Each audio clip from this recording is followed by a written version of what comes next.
In primetime news this evening, logistical nightmare.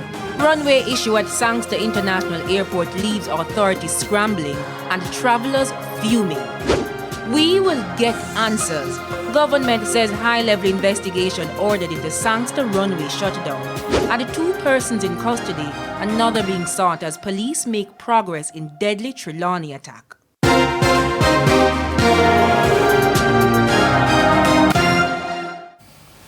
Good evening and welcome to Primetime News on air and online at onespotmedia.com. I'm Archibald Gordon. And I am Andrea Chisholm with a preview of what's to come in business news. Here's Javon Keys.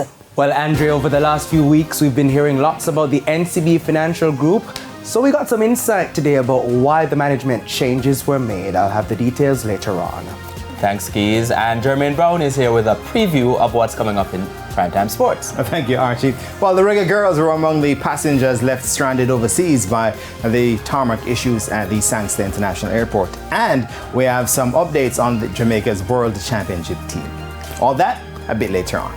Thank you very much, Jermaine. There's also sports commentary, E-Prime, and weather in this newscast. But before the break, the feedback question. This evening, we're asking, what concerns do you have about the operations of the country's 2 major airports? Again, what concerns do you have about the operations of the country's 2 major airports? Share comments online, facebook.com/Television Jamaica, and tweet us at TVJ News Center.